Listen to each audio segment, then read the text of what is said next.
Hi there, welcome to No Nonsense Whiskey. My name's Vin PF, and on today's episode we've got a really special Sample Saturday for you. Now, traditionally with these Sample Saturdays, they've been about kind of like PR boxes and sample sets that get sent to me, and just some way of covering those things without doing a full review of them, because I don't like covering samples. You guys don't want to see me cover samples, but having a Sample Saturday where traditionally anyway I would go into them relatively blind, I'd pour them, leave them out, and I would give you my first impressions of them, which is all you can really do from a sample. You know, yes, alright, you could probably pull some tasting notes and blah blah blah, but I like to review full-size bottles because then I can get to, like, you know, a quarter or halfway down and give you a kind of a more clearer picture of the whiskey. Anyway, today we've got a really special Sample Saturday because I've got a collaboration with Mark Littler. He got in touch with me recently, good friend of mine now, fellow YouTuber, and he's in the kind of whiskey space as an antiques dealer and rare and old bottle seller and buyer. So, you know, he can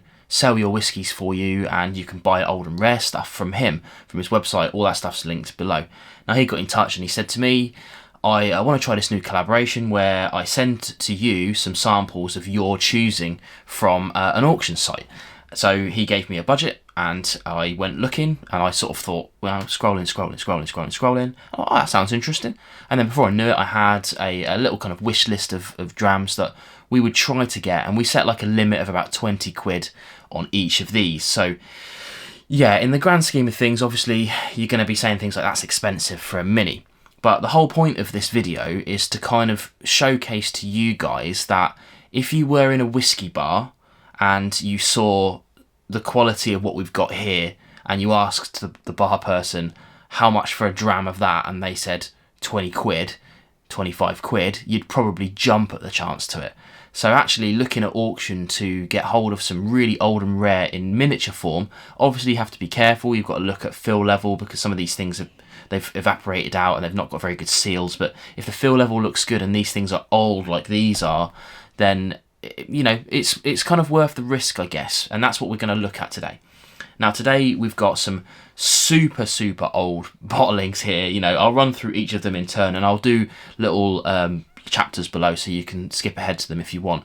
And I'm going to go through each of these. I'm not going to give kind of full tasting notes. I'm going to give you first impressions. I've got some water here to cleanse between each of them, because I think the age of these things, they need a bit of kind of, you know, extra respect, let's say.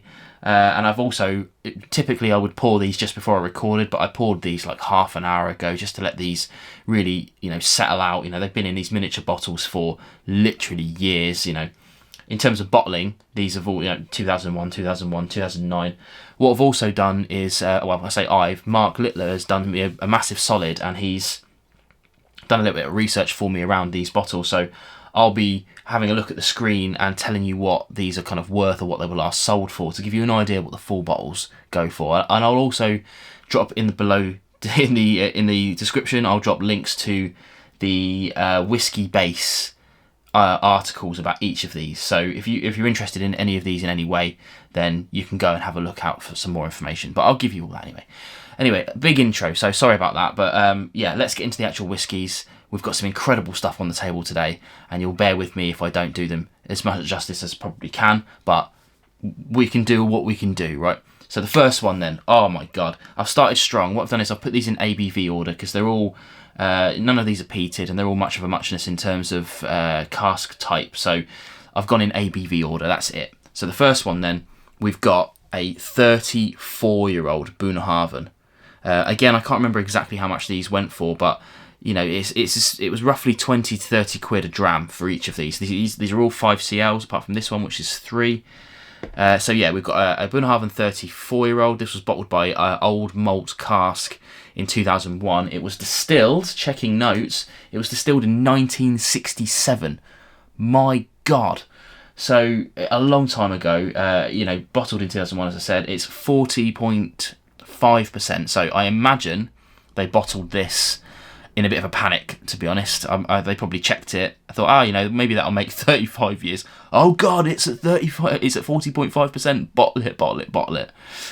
This one here, if I check my details, it sells for scrolling. It last sold for £452 in November 2020. Maybe there've been some other ones as well. But again, I'll link below. So an expensive bottle, but you know, where else are you going to get to try 34-year-old Bunnahabhain? I've certainly never tried a Bunnahabhain that highly aged, I don't think.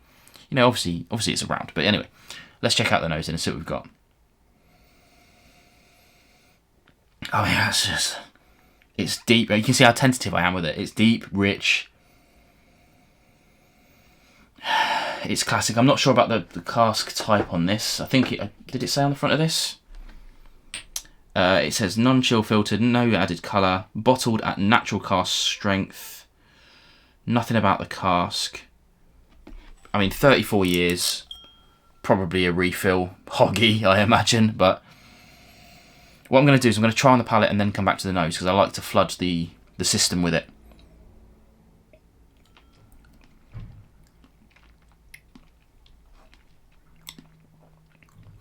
Oh man. I mean, 40%. That does not taste 40%. It tastes like 46, 48%. It's so tannic, in a good way. Do you know what? On the nose, I wouldn't have been able to pick this out as a Bunnahabhain, but I think on the palate, it actually is quite indicative of a Bunna. Yeah, there's not actually much going on the nose. It's nice and deep and woody. Some lemony almost. Yeah, it's tidy.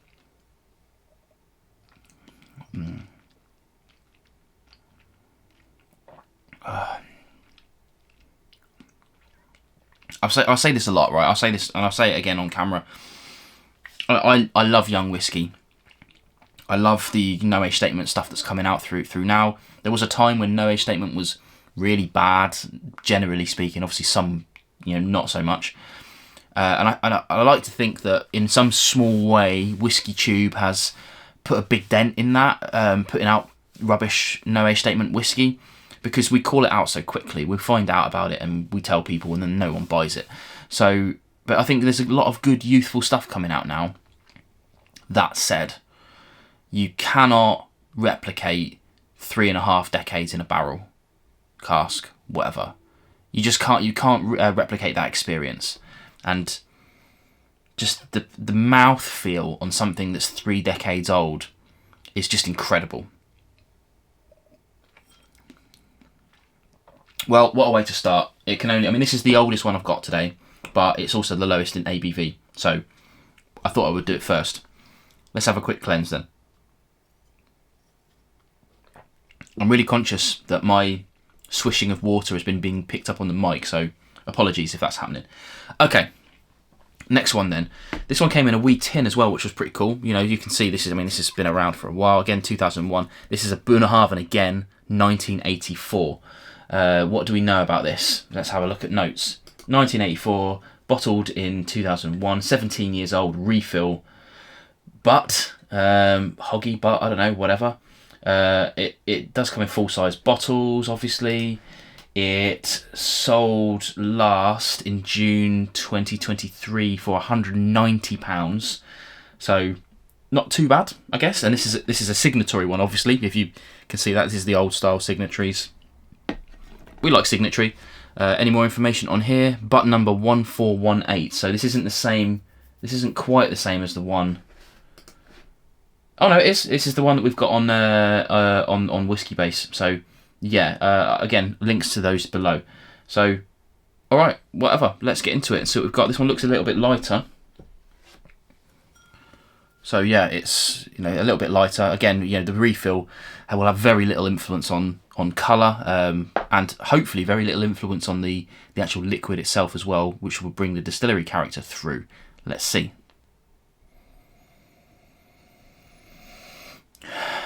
Okay. Oh, I forgot to say the ABV. It's 43%, and I believe no added colour, no chill filtered. Don't know. It doesn't say. Does it say on this? Doesn't say. Well, oh well, never mind. So, again on the nose, I'm getting very little, a little bit of salty sea air, some tannics on the back end, you know, some kind of oakiness, a little bit of tobacco, which is different to the other one. Again, I'm going to flood the system. Let's have a look.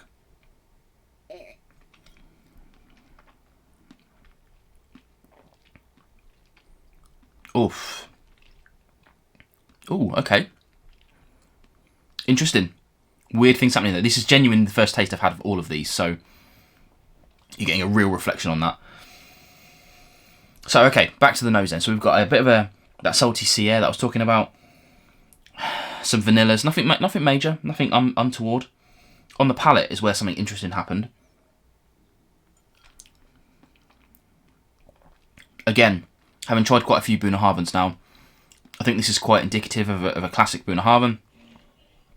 It's got a little bit of a funk about it, which is good. I like that. Interestingly enough, once the first sort of flavour has disappeared, the back end rears its head, and I got a little bit of a waft of charred oak. So not quite like, obviously not peat or smoke or anything like that, but just a little bit of charriness, which I love, by the way. Really nice. That's even morphing right now as I talk into a more ashy style. It's definitely like a dead bonfire, like it's still giving out a little bit of heat and a little bit of smoke, I guess, from it. But it's in that kind of vein. Really lovely.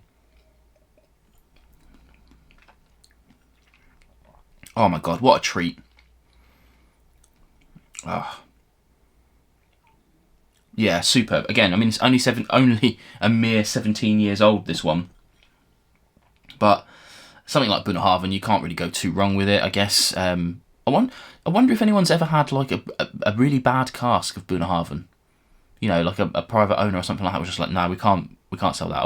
I would love to try what someone deems as a bad Bunnahabhain, like that isn't released by themselves. I know some people don't like some of their NASs, but I quite like them. Let's have a quick cleanse then before we move on. That one was a little bit quicker, but never mind. Okay, third then, we're going back to the 70s, 1979. I say back to the 70s, 60s, 80s, 70s, and whatever this one is. Actually, we don't know about that one. So here, obviously a Master of Malt bottle. This one. So this is a little bit weird that someone was selling this. A bit cheeky, if you ask me, because I don't know. I mean, I suppose Master of Malt sell them, so what am I talking about? But yeah, it just seems a bit odd that you would put this up to auction, but whatever. This is a Glenturret 29-year-old. Going up to cask strength now, so this is 51.4%. Cask 1439, and this is a signatory. So if I get more information about it, it was bottled in 2009, so that makes it obviously 29 years old. I said, didn't I? I did say that on there. Yeah, 29 years old. Glenturret, I've not got a problem with. I quite like Glenturret, especially aged Glenturret, so that's pretty cool. What sort of prices are we talking about here? Let's have a look at the spreadsheet. Don't know. Couldn't find it. So, I mean, this is someone whose professional job is searching for stuff like this, and they couldn't find any sales of it. So, that's interesting. I guess all we can do is get into it, right? Again, much of a muchness on colour. They're all pretty much in that vein. Let's get onto the nose then.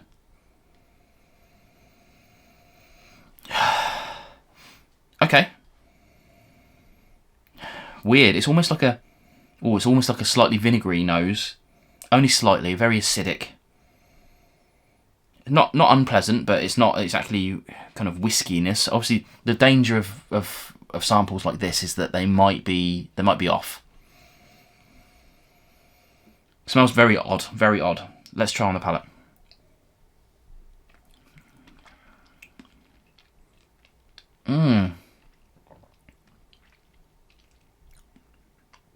Oh my god, what is going on there?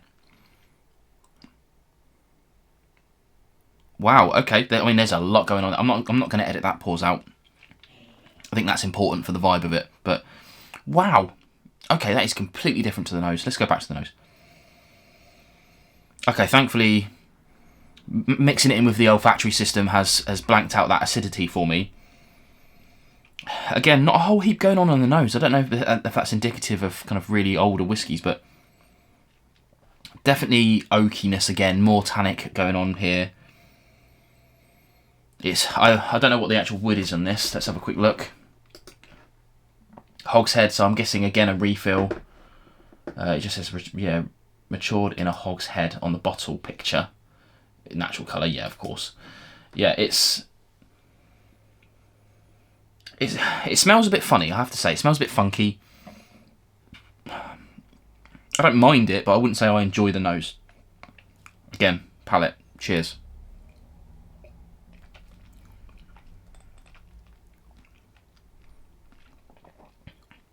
That palate is unreal, though.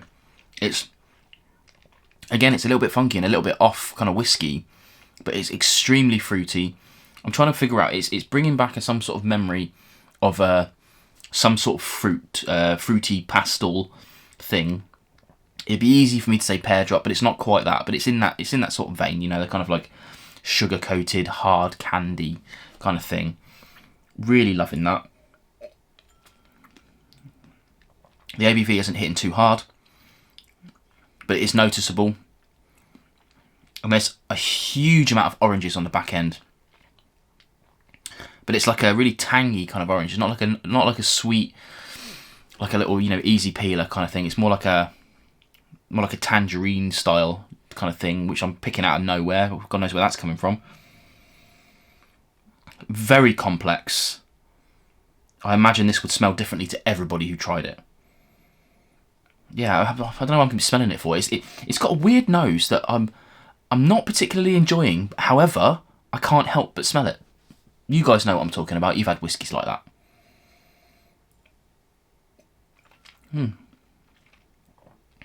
Oh, man. That tastes so good. Okay. Oh, it's so orangey. I haven't tried a whiskey that tasted that much of oranges. And I tried one years ago that was like orange infused. And of course, it tasted like oranges. But that just... Okay, let's cleanse. Trying to do that quietly. Okay, this last one's the enigma. So we have here an Edina 22 years. Information on the label, 51.8%. Not much else. Bottled by the Whisky Connoisseur. On the back, it just says something about Edina, for the Robert Burns collection. Oh, it does say, okay, it says containing Linkwood, 22-year-old Linkwood. Good, because I remember asking for this, and I love Linkwood, by the way. Linkwood's incredible liquid. So trying something a little bit older that was distilled, drum roll, 1972. This was distilled in 1972. And I guess on Whiskey Base, they've only got these little samples, so I don't know if a full-size bottle ever existed. Again, I've done zero research on this. This is all Mark's research. So, yeah, and he was saying in his thing as well that, if I scroll down to it, wherever it has gone, yeah, no price is found. So, fair play to him for finding that. Okay. Again, much of a muchness. Let's try on the nose. Oh, that's got the best nose of the group so far. I mean, that first sniff, I can. I mean, I don't think I would pick this out as a Linkwood, but it's got everything I love about Linkwood. That kind of a little bit of fruitiness to it, a bit of waxiness. Let's try on the palate, if I dare.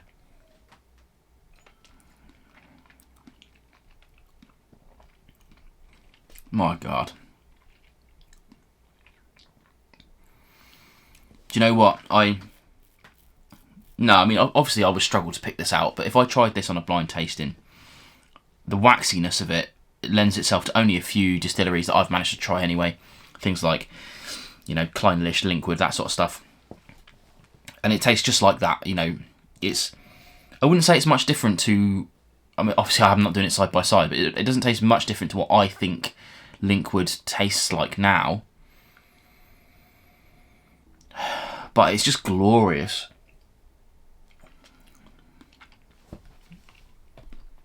%51.8% I said, didn't I? Yeah. Yeah, I get that. It tastes that. Oh my God, it's so good. It's like almost like a lemon sherbet. Waxy. Beautiful. And on the nose, it's got such a good nose. It's far superior to all the other noses on the table. really juicy and fruity. Not really lemony, I have to say, but it's definitely sugary. Stunning. Absolutely stunning. Okay, well, I'm going to leave that because I want to enjoy these off camera. I'm going to save these and probably send them back to Mark so that he can try these. But what's in the glass now, that's mine. I'm keeping that. Okay, there you go. Massive thanks to Mark for sending these over. I'm going to chuck his graphic up on the screen again that you saw earlier, just in case you want to check it out. Check out his videos. They're absolutely stellar. He's not doing reviews like I am. He's doing history of whiskey and interesting brands and all kinds of investments and things like that. So if you're into that sort of thing, check him out.